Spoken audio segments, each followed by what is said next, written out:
Thank you all for joining us. Thank you for joining us again. If you're returning, if you've seen the previous 3 sessions or even one of them, and now you're returning, if this is your first time here, welcome. I think you're going to be happy with the content and inevitably have some type of a takeaway. And then as Adam mentioned, there will be 3 additional sessions. I think they all stand very well independently on their own, but there is definitely some overlapping. They build on each other, as you mentioned. So you've got the option to go back and watch the recording of the previous ones. And then you've got the option, we'll be sending out a link after this session that will allow you to register for the remaining 3. So you can get caught up and then you can get registered, because we'd love to have you. The more the merrier here. So again, thank you for joining them. I'm Brad Konik, CEO of Konik Technical Talent Network. We're a technical recruiting firm based out of Minneapolis. We've placed an estimated over 30,000 candidates across the Midwest and the US. We specialize in engineering, manufacturing, and AEC. That includes architecture and construction. If you are interested in learning more about us, we'll post a link to our website in the comments box now, which will be koniknetwork.com. We have over 100 years of combined recruiting experience.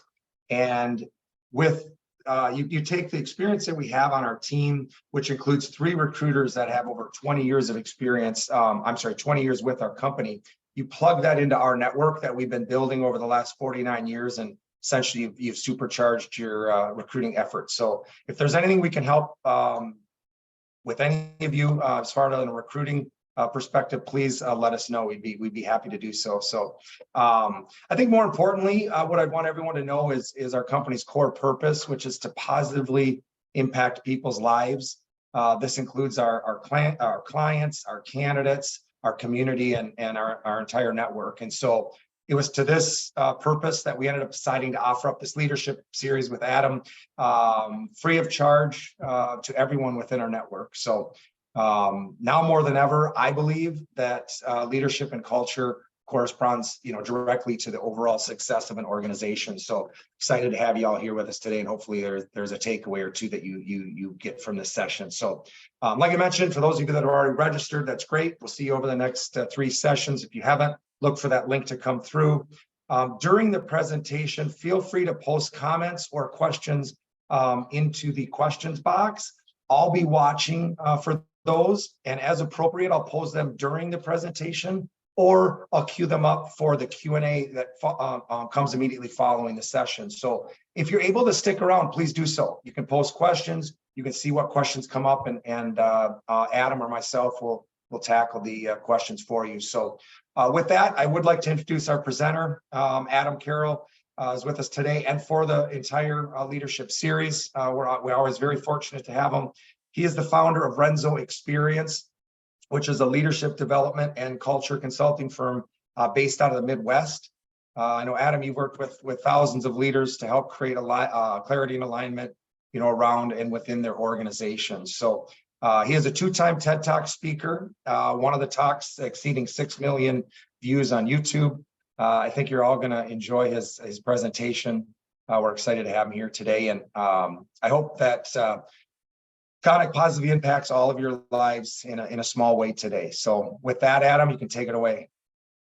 Thank you, Brad. Appreciate that very much. And I'm excited to be here again with everyone. As I mentioned before, I see a lot of common names, a lot of names that we've seen in past webinars. So thank you if you're joining us again, and welcome if you're joining us for the very first time. Please do make sure and click on the link that Tom Gettle had posted, the koniknetwork.com/leadership series. If you're finding value in these and you want access to the rest of them, these do build upon themselves.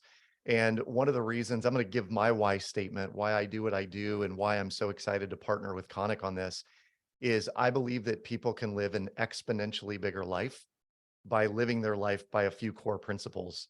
And as leaders go, and as leadership goes, when we can help other people do the same, then the entire organization thrives. And as Brad mentioned, what we're talking about here today is culture, but it is about success of the business itself. And when cultures are thriving and people are working well together, then typically the business does very well, even in down economies.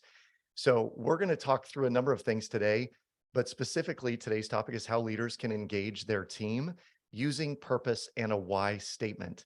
Now, some of this may feel a little soft skills-ish to people, but I want you to know that there is a lot of research that goes into this. And over the past 10 or 15 years, there's been more and more of an emphasis on culture and more of an emphasis on what we as leaders can do to really engage our team to make sure they're engaged at work and they're excited about the work they're doing. So that all being said, this is going to be a little bit of a refresh from some of the previous sessions. And if you were with us, forgive me, but it's essential to know for today. We believe at Renzo there are three fundamental responsibilities of leaders. And the fundamental responsibilities of leaders, number one, is they craft a vision. Number two, they build alignment. And number three, they champion execution. And I've said this in a number of the sessions that it's clarity, alignment, and purpose. From a leadership perspective, if we're clear on the vision, we're aligned on the vision, and we have purpose behind the vision. And by purpose, we can interlace champion execution because people who are very purpose driven will execute on whatever it is we put in front of them. So from this, I realized that I missed one critical thing. And the fundamental responsibility of leaders that I didn't mention, I'm going to bring a question into this, and it sort of leads to what the fundamental responsibility is. Call it the fourth or the overall fundamental responsibility. And it's this: how well do you know each individual on your team? We talked about in the previous session, the previous webinar, number 3, an idea known as Johari's window. And Johari's window was some UC Berkeley graduate professors who basically said that there is this framework of how to know people and how we know each other at work. And it's essentially what you know about me and what I know about me. And when those two lines intersect, it creates the arena. And our goal is to make that arena bigger and bigger. Well, the question for most leaders when I go into a company is, how well do you know each individual on your team? And they'll say, oh, really good. You know, they've worked for me for 2 years or 5 years or 20 years. And I'll say, great. What are their children's names? What are their pets' names? What are their core values? Where do they like to go on vacation? Do you know their the husband and wife's anniversary date? And some of these I'm going to get really specific, and people are like, oh gosh, I don't know any of that. And it's not necessarily essential that you know some of the nitty-gritty details, but when you do, what happens is you're going to cement the relationship with the employee that much more. It creates a higher level of trust, a bigger bond, in essence, a bigger arena. And here's why some of this is very, very important. I want to tell a story first. My grandfather was a postmaster general at this post office in the little burg of Frederica, Iowa. Now, Frederica, Iowa has a sign out front of it. This is on Highway 63, just north of Waterloo, Iowa, south of the cities. And there was a sign out on the highway on 63, and it said, Frederica, Iowa, home to 204 friendly people. And we used to go there every summer. We'd go there for holidays. We'd go up on our birthdays. And I always remember looking at that sign and thinking, will that sign ever change? You know, if someone dies or someone moves in, do they change it like 203 friendly people or 205 friendly people? But my granddad was the postmaster general for 35 plus years at this little brick building in Frederica, Iowa. In fact, my parents still own the building, and the USPS rents the building from them. It's sort of near and dear to our heart. But my granddad spent 35 years in this post office, sifting and sorting mail, selling stamps and whatnot to the people of Frederica. And at one point when my dad was coming through college and he was going to his dad, my grandfather, for advice, he said, but I really want to love what I do. And he was trying to pinpoint the right job, the right field, the right industry. And he said, I really want to love what I do. And my grandfather said this to him, and I've heard this story a number of times. My grandfather said to him, why would you love your job? Now, if this sounds familiar to anyone, there was a generation, maybe a generation or two ago, that didn't really believe in loving your work, not having purpose in your work. It was a job. You went for a paycheck to support your family. And the purpose you had outside of work was your community, your church, going fishing on the weekends, whatever it may be, that was the purpose. But this has slowly started to change a little bit. And it's changed in sort of a gradual way. But now we're kind of at this hockey stick like shift in how people are treating or looking at their job. There was a McKinsey podcast not too long ago. And I encourage you, if you're not a listener to the McKinsey podcast, download this, favorite it, go look for it on Apple iTunes and Spotify. There's a lot of great nuggets in the McKinsey podcast, particularly for consultants, because they have massive budgets they can go out and spend money on. And we just get the benefit of hearing what they have learned. Here's what I learned on this podcast episode about the search for purpose at work. Number one was 85% of the people researched for this podcast said they had a purpose. So kind of interesting, right? 85% is a fairly high number, particularly when it said as much as 83% of people are disengaged at work. So kind of amazing. That was a Gallup organization study. So if 85% of people research said they had a purpose, but 83% are disengaged at work, it sort of leaves us going, what gives? Well, one of the other bullets, items that came out of this podcast was this. Only 65% of people researched could define what their purpose is. So interestingly, you have this group of people who says, yes, I have a purpose, but 2/3 of them, almost more than that, 3/4 of them could not define what that purpose is. Millennials in particular said that their work, they described their work as their life calling. Now, this would be a ridiculous notion to my grandfather's generation. No, your job is your job. It's not your life calling. Your life calling is to be a good person or to raise a family well or what have you. And instead, we have the millennial group, and now we have Gen Z and now Gen Alpha, who I would guess, I would surmise that their life work probably is their life calling, whatever their true purpose is, or they're trying to find what that is. And so we need to understand at the core level as a leader that our goal should actually be to help people find what their purpose is and begin living into it. And I'm going to give you some tools and resources on how to do that. The last thing I'll share with the podcast is that nearly 7 out of 10 employees are reflecting right now on their purpose. The suggestion in the podcast was it had to do with the last 3 years, right? People went through COVID. Maybe they were used to working in an office and then they went remote. And then at some point it was like, I just want to be in nature. I just want to ride my bike more. I don't necessarily want to do work. So now I need to figure out what is my life's purpose or my true calling. They're really reflecting on that at this point. And again, what I'm going to share here in the next few slides will help you uncover that with some of your team. I mentioned the book Drive in session 3.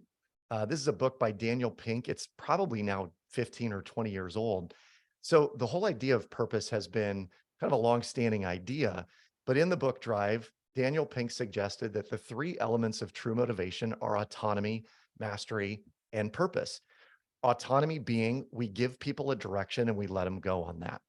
And I talked about, I think it was in session 2, the idea of clarity, alignment, and purpose.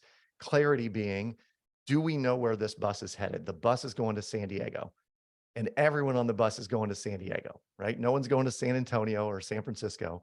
They're all going to San Diego. Mastery is the idea that it goes back to the idea of the 10,000 hour rule.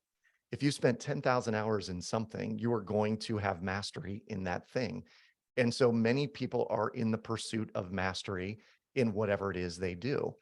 And we'll talk more about that in terms of core values and things like that here in just a second.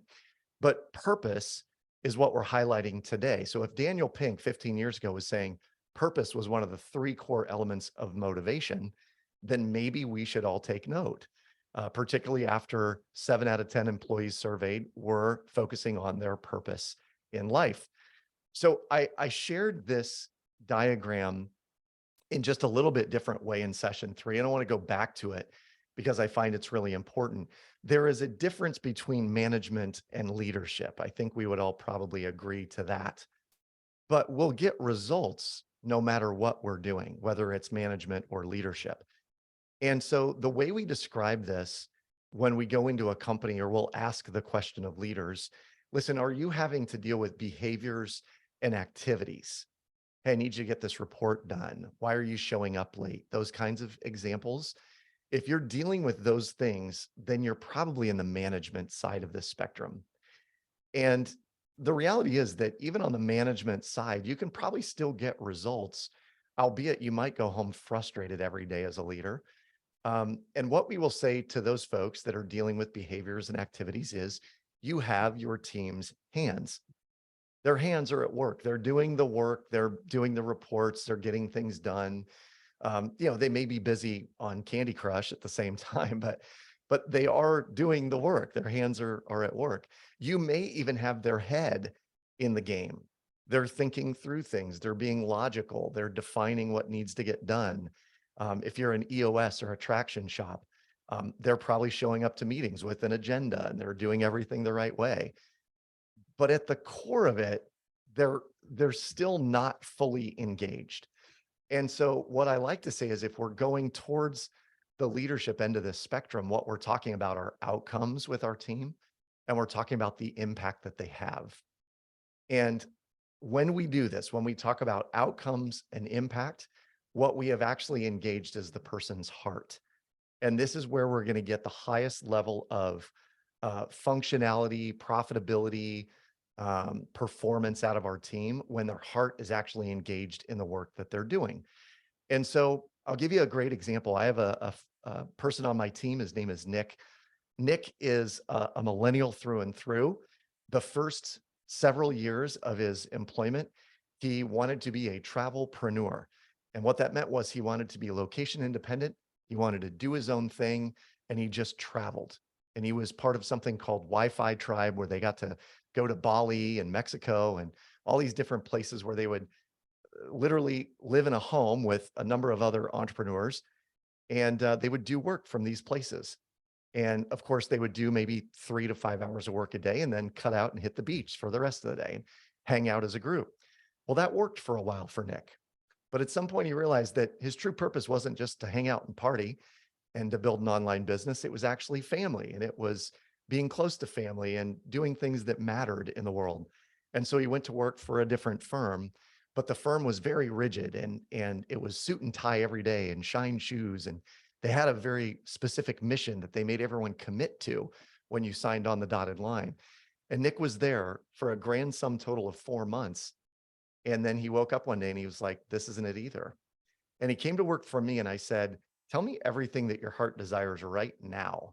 And he spelled it all out. And I said, and we're going to get into this, I said, I want to know what your core values are.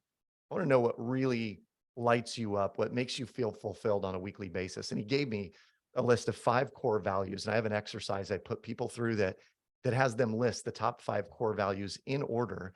And then I have them put rules in addition to those values to know how they're actually living up to them. And so Nick did this for me.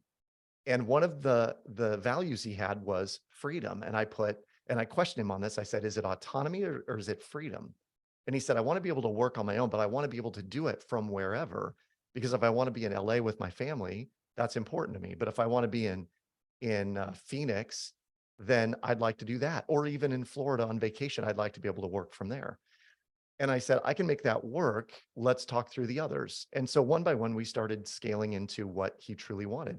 And one of the things he mentioned that is a core value for him is impact. And I said, say more about this. What is your rule? He said, on a day-by-day basis, I need to know that my life and the conversations I'm having are having an impact on someone.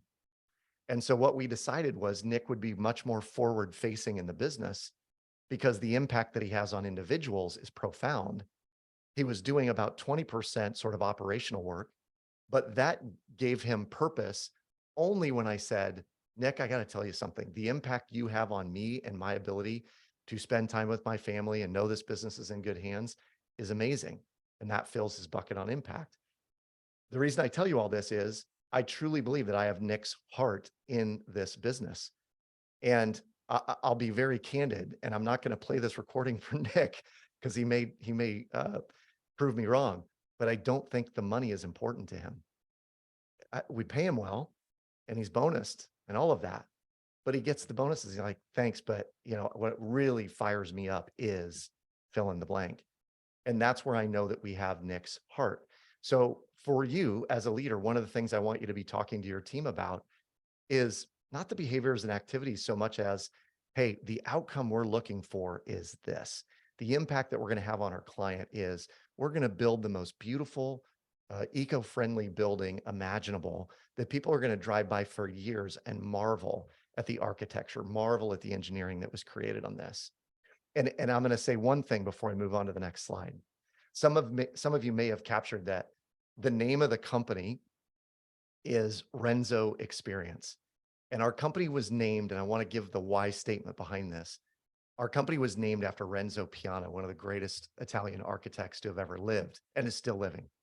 And he's the man behind the Centre Georges Pompidou in Paris.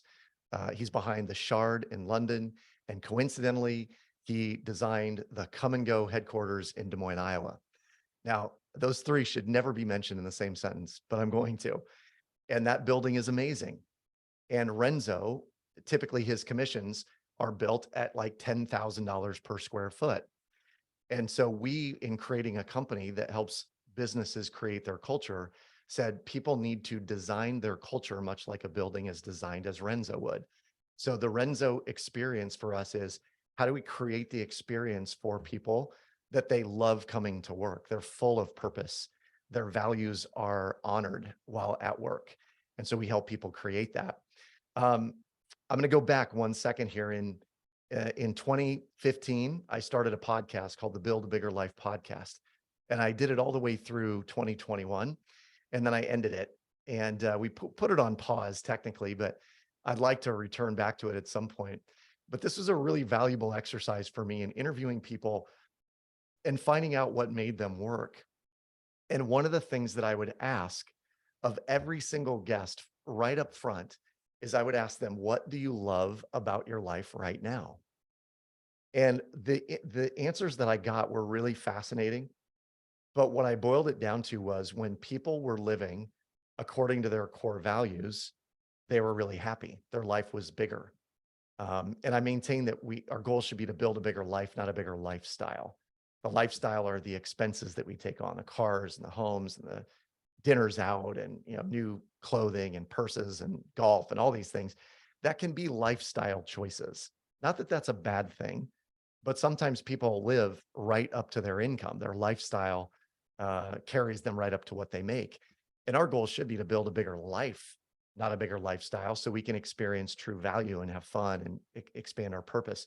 So here's what I found is that people who were living according to their core values that were satisfied, their purpose in life usually was too.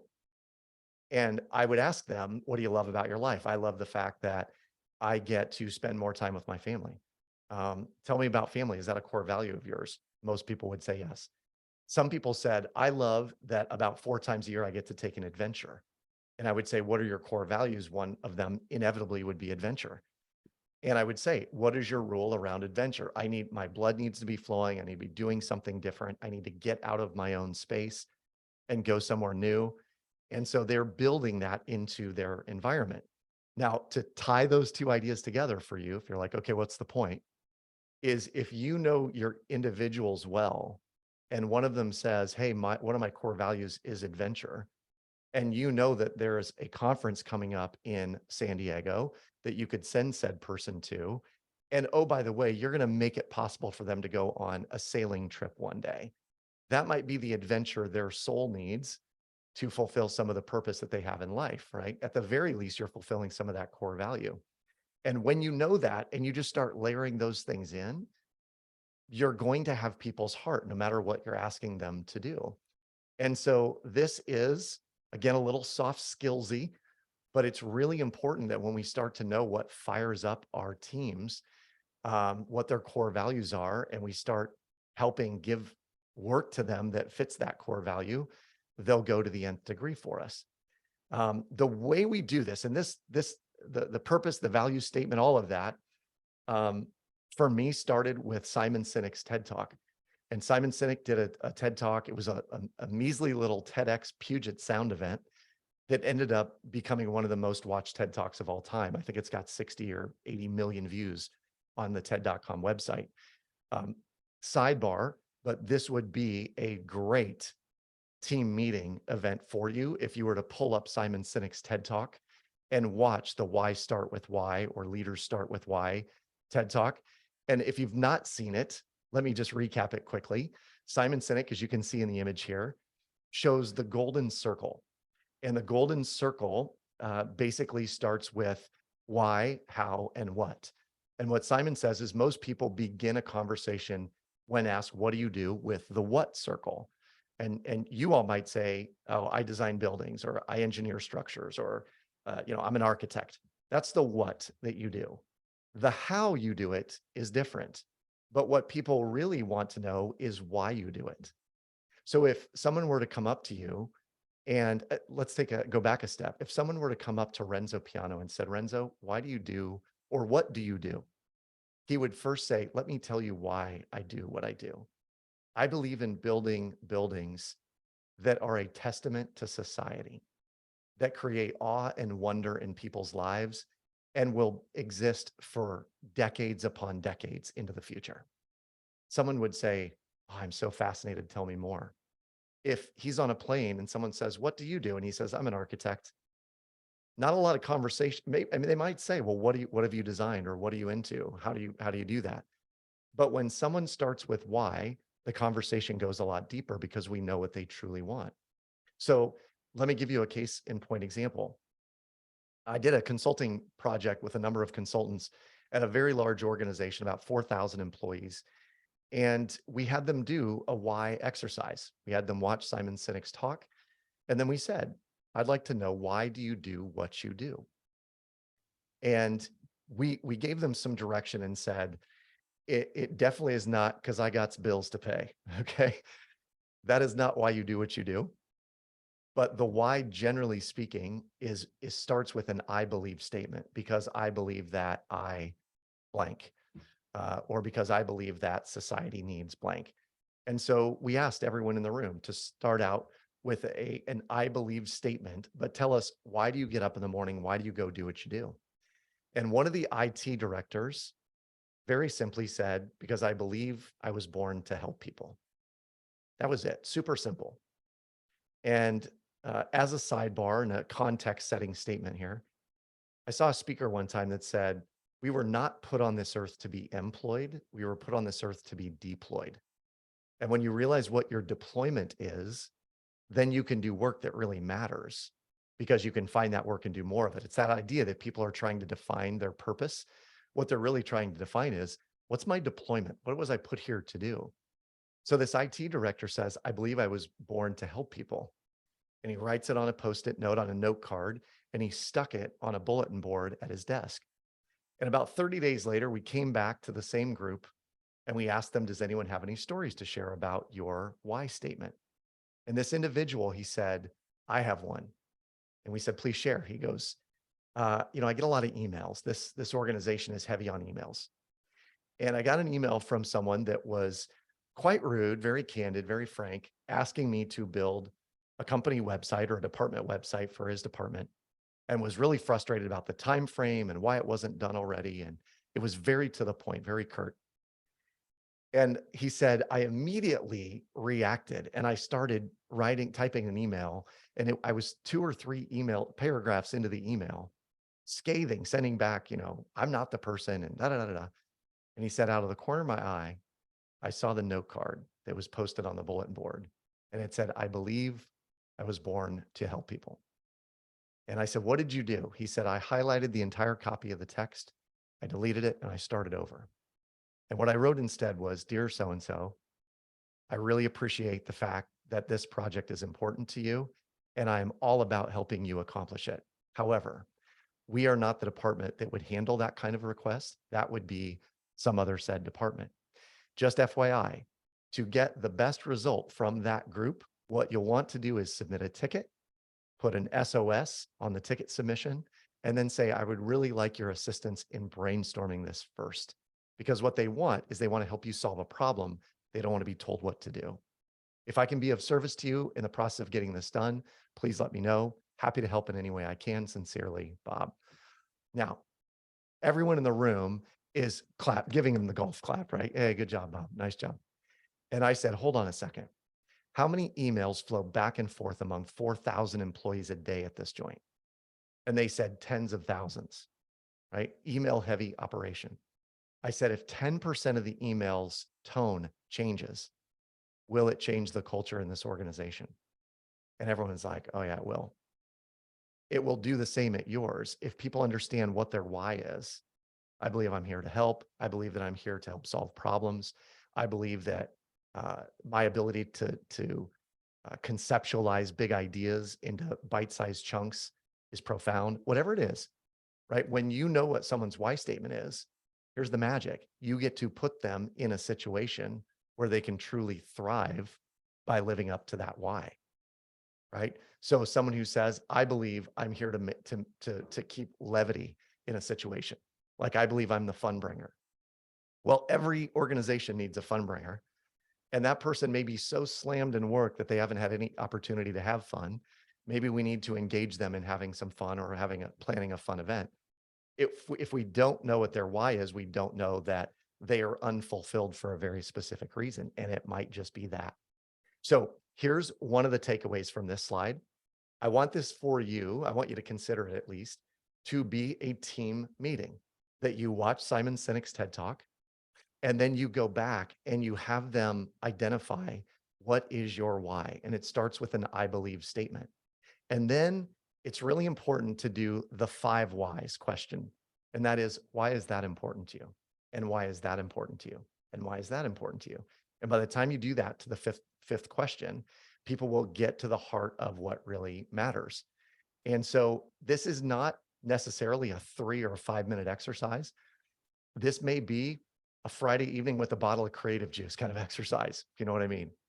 But once people start to understand and conceptualize their why, we can start to shift some of their work towards that. And Nicholas, I see your question. We're going to come back to this and Okay. answer. Or Brad, do you want to pitch it right now? Nope, I was just going to mention that there is a question posed, but Yep. you see it. So yeah, just address it when you feel it's appropriate. Yep. Love it. Love it. We will certainly circle back to this. But I love the idea of using Simon's video as a team meeting. It's worked infinitely well for us. So take a look at that. There is an idea in Agile development, if any of you are familiar with Agile, the whole idea of self-managing teams. And it feels like companies everywhere are trying to figure out how can we make our teams self-managing. And I learned this concept from Dan Sullivan at Strategic Coach. So I want to give credit where credit is due, but it's something that we as a team have really glommed onto and tried to utilize, because in many companies, people are doing work that is not energizing to them. It's actually soul-sucking, draining work for them. My good friend Mitch Matthews, who is a speaker and coach, he will often say that even a dream job has a 20% suck factor. Okay, so that means that 20% of every dream job still sucks. For me, candidly, I travel a lot in my world. The process of traveling is the 20% suck factor. I was in Chicago traffic yesterday in an Uber for about an hour. It's not pleasant. However, I know that it's there and I know that it's part of that job. So I accept it as reality. But if we're going to create self-managing teams, there are 4 buckets of work that people are doing. The first bucket is work that they are incompetent at. Now, this goes without saying that most people should not be doing work they're incompetent at, but I would bet my last dollar that some of us on this webinar right now, and anyone who listens to it after the fact, some of us are doing work we're incompetent at. We should not be doing it. And that may not be that you don't know how. It's just you're not good at it. It's not in your skill set. You should not be doing this work, right? So incompetent is the first level. The second is competent. Yeah, we know how to do it, but it's seriously below our pay grade, below our value set. It's not something that we should be doing, but we're competent. We can do it. Not a big deal. There's another area that is work you're excellent at. And so most people would go, yeah, I should venture more to the excellent category. The challenge with things you're excellent at may be that you're really excellent at X, Y, or Z, but it does not fulfill you at all. It's actually kind of energy draining for you. You've just learned how to be good at it over time. And I'm sure each of you can think of something that people rely on you to do it, but you don't love doing it. You're just excellent at it. So that's why people call on you to do it. And then last but not least, and this is where if we're going to create self-managing teams who are purpose-driven and they're living according to their core values and they understand their why, is they are living in their unique ability. And when we define what that is, some of your teammates are amazing at presenting, and we should keep them in that unique ability as much as humanly possible, particularly those who get just an absolute uh, they get an absolute high on presenting. They should be in that unique ability, right? My team knows that if I am creating and relating, I'm in my unique ability. And what that means is if I'm at a conference and I'm shaking hands and kissing babies and educating, I am relating. If I'm creating content like this, I'm sharing it with people, I'm writing, then I am in my zone of genius. I'm in my unique ability. And all of them around me are supporting whatever that work is. And just the same, I want to support whatever they're doing in their unique ability. And the difference here is unique ability gives people energy. It's fulfilling. Um, it allows them to go home from work with more energy than they came to work with in many cases. And I know for some of you, it's like, is that a thing? It is a thing. People can leave work energized and have as much energy as they did when they came to work or more, and live a very fulfilled life outside of work. So we want to be going up towards the left in unique ability because that stuff is energy, where down lower right is stuff. And every one of us has stuff. That's a 20% suck factor. But we want to do the least amount of stuff and the most amount of energy giving work as humanly possible. In essence, our goal should be to moving more to the left side and more to the above the middle line. So if we can avoid all incompetent, competent stuff and stay in either excellent or unique ability, we're getting the most from our team. But if we're in unique ability and staying out of excellent, then what we're doing is actually creating energy in our worlds and getting really excited by it. So this, in a nutshell, is how we do leadership development within our teams. And I might even say just team growth. Now, this is really critical to understand when someone says one of their core values is growth or learning or development or personal development. And what we're doing is we're constantly kind of zeroing in on, are you getting time doing reps of things that are in your unique ability? Are you going to courses or conferences, workshops that are in your unique ability or helping you to pursue mastery? And if we as a leader are making sure that's happening with our team, they're feeling supported, they're feeling fulfilled, we're filling that value bucket for them. And so all in all, what we end up doing is capturing that employee's heart. And it allows us, because if you're following, the arena keeps expanding. We can go to them and say, hey, I have a project I want to talk to you about. And I know that some of this might be stuff, or it may be what you're excellent at, but I really need your help on this because the impact of this on the team is massive. And they will often say, you got it. What do you need me to do? I'll dive in. I might not dig it, right? I might not dig it, but I'm going to dig in. So this is how we create these self-managing teams. The last thing I'll say, and we will start the Q&A here in just a moment, is that I mentioned core values, and there are a number of different ways to do this. But one of the easiest ways is you can go find values lists. And we actually have one at buildabiggerlife.com. You can do the values. We basically have a 3-page PDF you can download where you can do a values-based assessment. And what you're doing is you're saying, of these 50 or 60 or 70 core values, which 30 resonate with me? And so you just do a quick, in 30 to 60 seconds, you circle 30 of them. And then you say, okay, out of these 30, which 20 really resonate with me? How do I maybe mark off 10 of those that aren't as high on my list? So we get to 10, then we go to or 20, then we go to 10, and then we get down to 5. And then out of those core 5, we order them in order, 1, 2, 3, 4, 5, highest priority to lowest priority. Which of these do you need to be fulfilled on a daily, weekly, monthly basis? And then lastly, we say, now what is the rule around that core value? And the rules around the core value for me, as an example, family, my 5 in order are family, freedom, love, growth, and connection. And the way that I know these are being applied, family is pretty simple. I spend as much time as humanly possible with the people who are close to me, and that includes extended family. So I know that I need to be talking to certainly my immediate family, my wife and children, as much as possible, showing them love in word and deed. But then also at least twice a week, I'm connecting with extended family. And so there's a call tree that I just either call or text them on a regular basis to stay connected. That's how I know that rule is being, or by that rule, I know the value is being satisfied. For connection, this is an important one and important to note for all of you. If someone says connection is important to them and they've been squirreled away in their cubicle or their office for 2 weeks working on a project, or maybe they've been at home post-COVID, right? And they were stuck in a house with the same 4 people like I was and didn't feel like I was getting connection. I was going kind of stir crazy. And then I realized I'm not fulfilling my connection value. And so what I started doing was I started having virtual coffees with all the people that I would normally go to Starbucks or Panera with.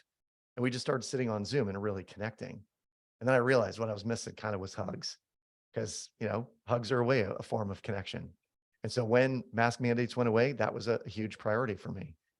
But those were some of the rules around that core value. So I encourage you to do this with your team. It's vital as a leader that you know what they are, because if you notice that the person is off kilter at all, or they're not feeling fulfilled, it's very easy to say, is it the work? Are you doing work that gives you energy? Or is it your value set? Are you not fulfilling the value buckets that you have? And if you're not, how can we help you do that? So we're going to talk about that. Okay.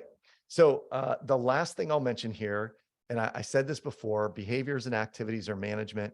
You have their hands, you may have their heads, but if we're talking outcomes and impact, the goal is to get to the heart level with our teams.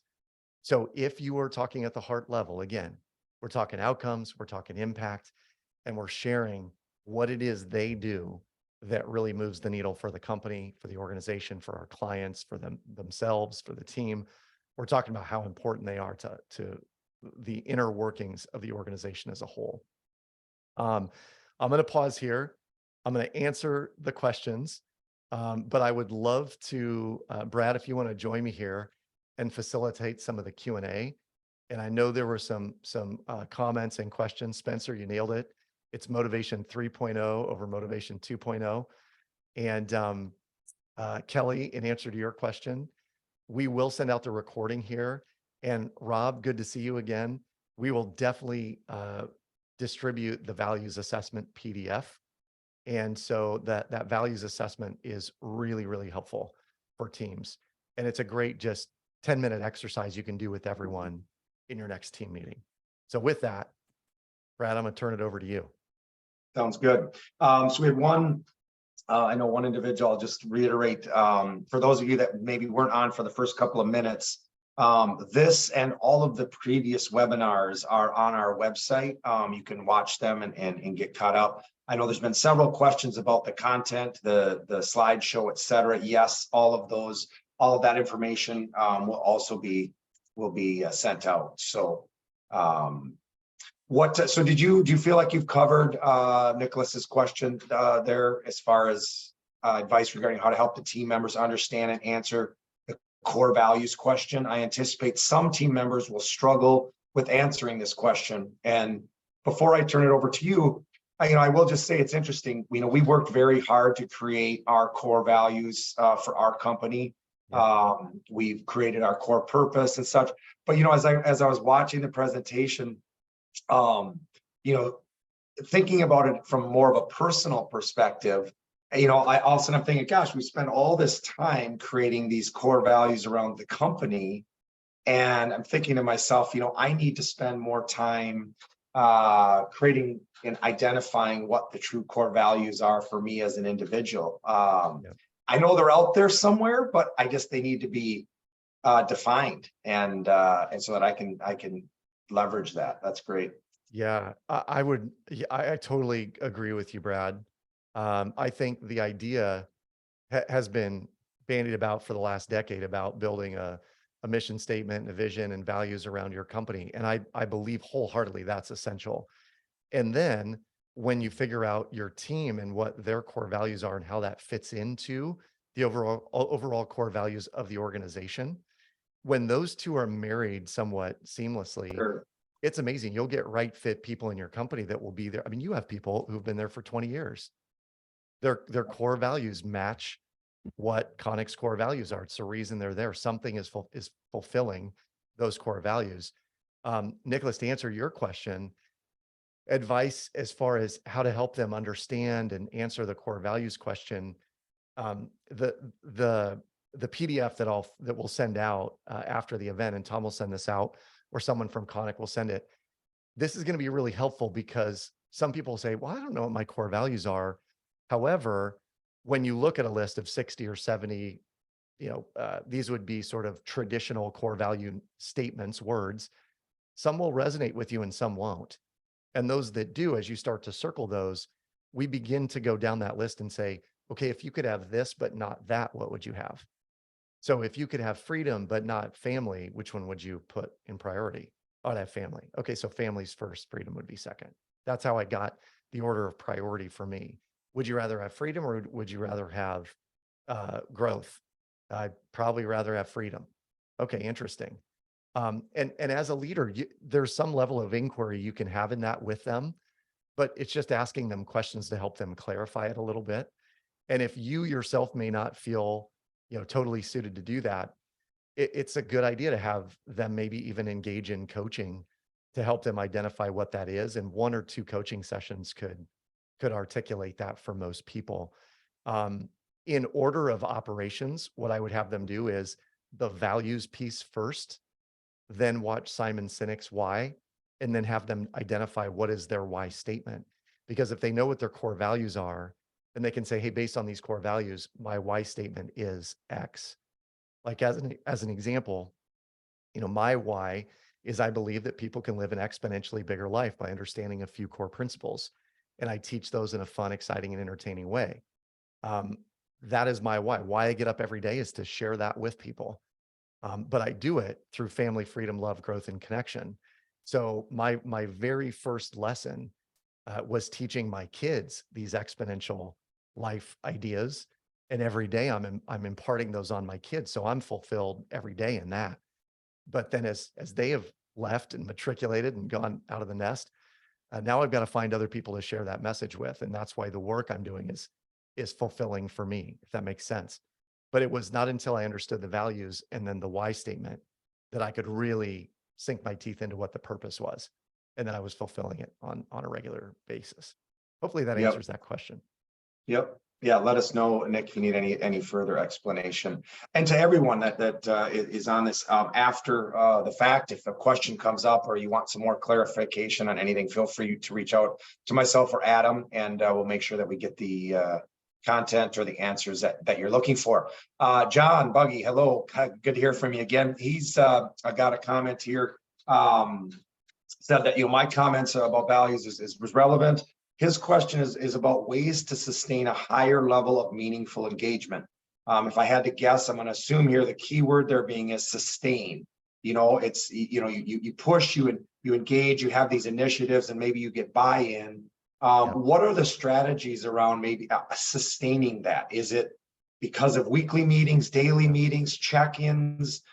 How do you sustain that engagement once you get the buy-in? Yeah, great question. And the way I would answer this is it's a little of all of the above, Brad. But the check-in notion should be really high on people's list. And I believe it was webinar 3, session 3, where we talked about feedback and the idea that feedback is critical. If we can create an environment where we are willing to both give and receive feedback willingly, but not necessarily defensively. I mean, Sure. willingly is like, no, tell me what you're saying and I'll hear it and listen and take it in and not react negatively to it. Because I mean, many of you have probably experienced this at some point in your careers. You either give feedback and it's received negatively, defensively, you're not really inclined to give feedback again. So as a leader, one of the things that we can do with our teams is create a really safe environment to say, hey, in all honesty, on a scale of 1 to 10 this week, how fulfilled were you in the work that you were doing? And this might be a Friday afternoon, like, hey, let's talk about your values. How full are your values bucket at the end of the week? Okay, what do you need to do this weekend to fill it back up again? At the end of the week, scale of 1 to 10, how fulfilled are you in the work you're doing? And as a leader, again, you may say, we're in a 20% suck factor deal. We got to get this job done and it's crunch time. But I promise within the next 2 weeks, we're going to do something that fulfills the bucket. And I've seen teams say, hey, what we're going to do, we just got done with this huge project. We're all going to ride dune buggies in the desert, or we're all going to go to the local go-kart place, or we're going to play mini golf or go to Top Golf. We're going to do something as a team to revive the value set for each other, to make it known that the work needs to be done, but it's really about keeping this core team together and our values being fulfilled and all of that. Um, the check-in, the takeaway from all of that being said, Brad, is I think as leaders, it's our job to check in with our teammates and say, hey, scale of 1 to 10, how are you this week? And if they go, I'm a 2, and I'll say, well, share with me, what was it a 2 this week? What in the work or lack of fulfillment or your values is not being met that maybe we can modify for the next 2 weeks to get you there? Sure. Yep. Yeah, John, hopefully that answers your question. If not, you can after the fact, let me know, and we'll have further conversations. I think this is a great question, Adam. And to be honest, it struck me.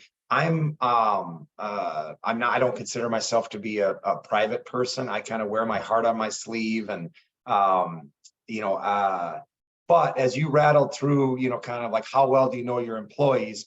And I know that the concept there wasn't, you need to know all of the information. You listed a lot of different things, but there inevitably are going to be people who are very private, and they really like the clear separation of work and home and such. So what happens if some people aren't into discussing their values with leadership? They want to keep that close to the vest. I think we honor it. No question. I mean, if someone is more of a private individual and they opt out of those things, that's fine. I would ask them, I mean, if I'm putting myself in the shoes of someone who might be leading, a more introverted, analytical, very private individual, and I would go sit with them individually and say, we're going to embark on an initiative. And the initiative is basically understanding what people's core motivations and values are. And someone may have said to me already, hey, not interested, not going to participate. That's when I would go to them and say, first, I would just like to know what keeps you from it, if I may ask. And if they say I'm just a very private individual, at the very minimal, if we could know what's maybe 1 or 2 things that you would put as a high, value item that we can honor for you. And they may, honestly, Brad, somebody may come back and go, privacy. That's my core Right. value. Privacy is my Yeah. core value. And I'd say, in what way can I honor that besides not asking you any more questions? And even in asking that question, I'm trying to get something out of them on how I can help them, achieve that value. Um, the broad brush statement over that is, there are some people who will participate and some people won't. And if you are building a company where that is part of your culture, right? You have a very tight-knit familial culture. There may come a time where that person's not a fit for the culture. And that doesn't make them a bad person. It just means it's not a good fit. And we always said when we started any culture initiative, it was, you're going to create a bar that people are going to get over, or they're going to stay under. And if they get over it, they're going to be part of your team and you're going to have their heart. But if they go under it, they probably don't resonate with the culture message in the first place. And Sure. again, it doesn't make them a bad person. It means they might not be a good fit. Yeah.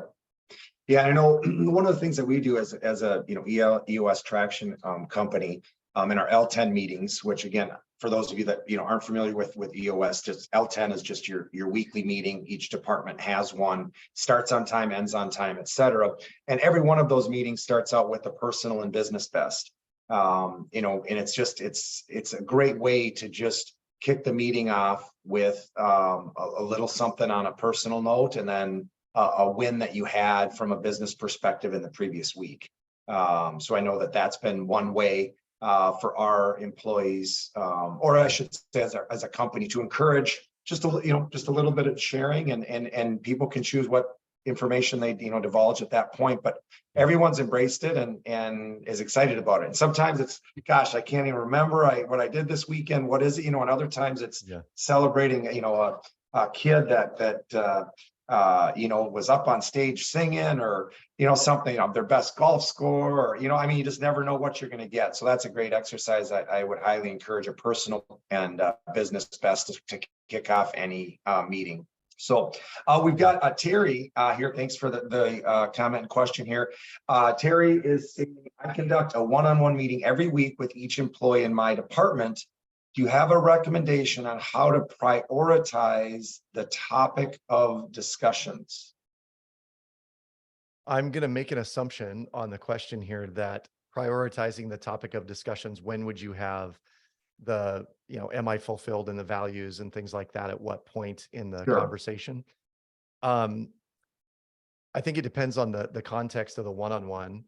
But honestly, it would either be right at the beginning or right at the end. And I will sometimes I will mix it up with my teammates.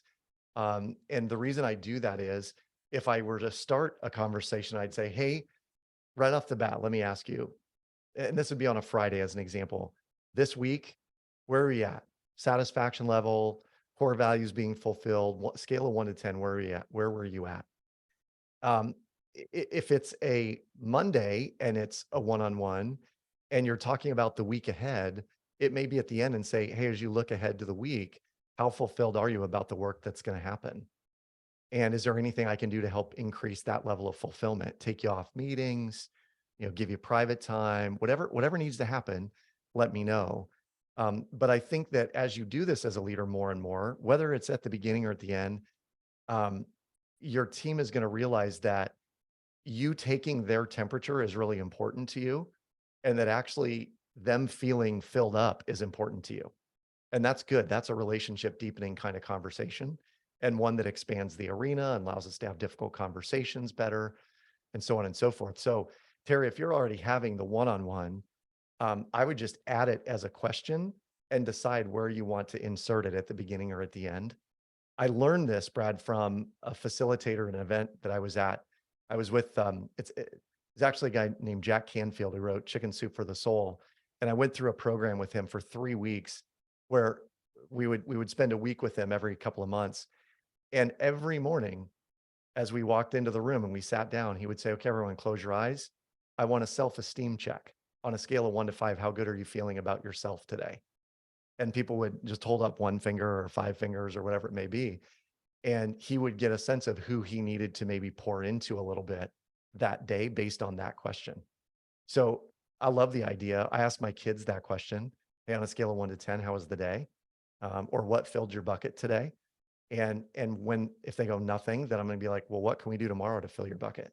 So these are strategies these are people strategies, not necessarily just leadership strategies, right? Yep. Okay, here's a good one from Shane. What are some important messages to ask a company when interviewing for a position there about their values or management or team leadership areas? So basically during the interview process, now flipping the script here, now you want to, kind of learn about a company's core values and such. What are some good questions a candidate could ask during the interview process to get a little more information on the leadership values of the management leadership team? So I would go high level to granular on this, Shane. And the way I would do that is, going into an interview, the first question might be, can you tell me about what the company's core values are? The mission, the vision. What are the core values? How defined are they? How do you live up to them as an organization? And then the next step would be, as far as the employees go, how fulfilled are they in terms of their core purpose in life? Or what do you do anything to help shape, people's core values, or what they're doing to bring fulfillment to themselves in the workplace? And if somebody, is looking at you like, I have no idea what you're talking about, you may want to turn tail. Um, but by and large, somebody may say, hey, we've got a coach on staff, or we hire someone that comes in once a month that allows, we allow our employees to go grab time with them. That's a really good start. If someone's focusing on those kinds of things, it's a good sign that that company is probably focused on it. And then the more granular is, I'm someone who really believes that if I'm going to take a job with a company, my core values and theirs need to align, or I want to make sure my why, my reason for being here is being satisfied. I'd love to share that with you if you could tell me how you might see that working within the walls of this company. I would love it. That would be a way for them to sort of pitch you on how to fold in nicely with your core values or your why statement, and how you might find fulfillment in that role. But I would really go top level down to the granular: company, employees, me as an individual in the company. Yeah, and I think that, my thought on that would be that exactly, you ask those types of questions, can you define your core values? How are they implemented? How do the employees have the opportunity to define and participate in that process? And Yep. I think that just the response you get, if it's very natural, and if it comes, quickly and easily for them to describe kind of how they embrace core values and their culture and such, it's going to tell you a lot. Where exactly, if they kind of stumble and bumble and can't quite really talk to that point, there's maybe some more questions that need to be asked. So, No doubt. Shane, hopefully that answers your question. And yeah, it looks like you've got a phone interview coming up. So good luck with that. Another great question from Samantha: for the people that don't like confrontation, or simply, or even simply saying anything other than the week was great, how do you start to create a better culture or atmosphere where they may be more willing to share? Well, this is a great question, Samantha. And I think you've sort of highlighted it maybe a little bit in the question itself, is that somebody's going to say, no, it was a great week. It was a great week. Um, the As you ask the question more and more, and maybe you say to them, say more, or tell me more about the week. I have a friend who has said the three key phrases to keep someone going are: tell me more, help me understand, and please explain. And so we'll use those three all the time with our team. Tell me more, say more, say more, say more. And what you're doing, honestly, is giving them permission to go deeper. And even if someone's like, no, that's it, it was a good week.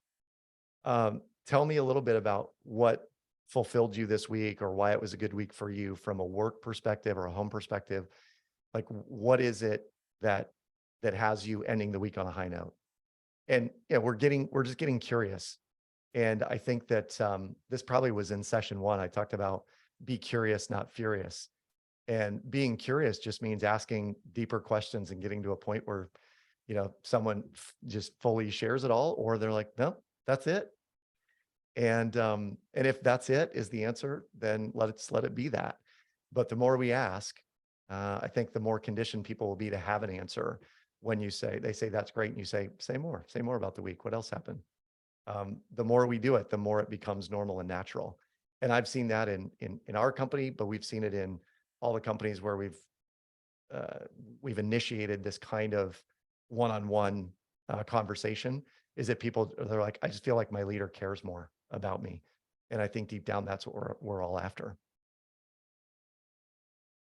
Yep. And we did have someone post just a comment, highly recommend reading The Coaching Habit by Michael Bungay Stanier to build on this topic. So something that That's people awesome. want to check that out. And I did see Tom did post the link to the Konik Leadership Series. So if individuals want to register for the remaining sessions, that link is out there. So while we're winding down, I don't see any additional questions posted as of now. So maybe we can just wrap up, and then if there's one or two others that pop up while we're talking. But thank you everyone for joining us today. Again, the goal is to, our core purpose is to positively impact people's lives. Hopefully there was at least one takeaway, some thought-provoking item that maybe leads you to pursue your growth as a leader, and within your organization and personally. I know we've got 3 sessions left. We're excited about them. If there is any additional follow-up information that anyone needs, like I said, don't hesitate to reach out to myself or Adam. We can get the answers back to you. Any other closing comments, Adam?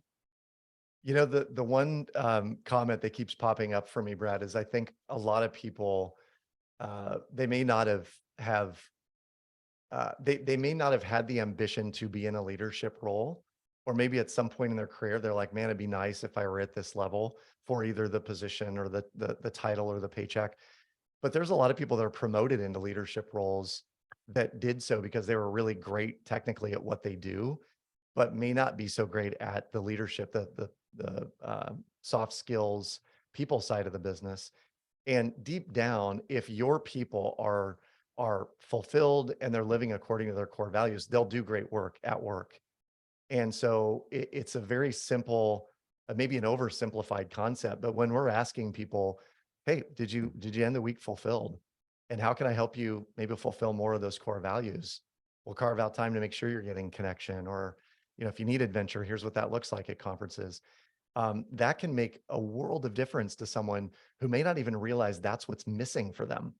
So having this conversation for some people could be revelatory. Some people may already know it's there and missing. And some people may be like, no, I'm just here for a paycheck. Any of them, totally fine. But as a leader, if we're not having that conversation, then we don't know. And I would challenge you all to at least have the conversation after this webinar with your folks and find out, hey, what drives you? What makes you tick? What are your core values? What's your why statement? And hopefully we've given you a bunch of resources to do just that. Yep. Awesome. Good. Well, thanks again, everyone. Adam, thank you very much. Look forward to seeing many of you again in the next session, which will be in June. So look for that, and please join us if you can. Have a wonderful day. Have a great rest of the week, everyone, and a great weekend. Thanks, Brad. Thanks, everybody. Take care. All right. See you soon. All right.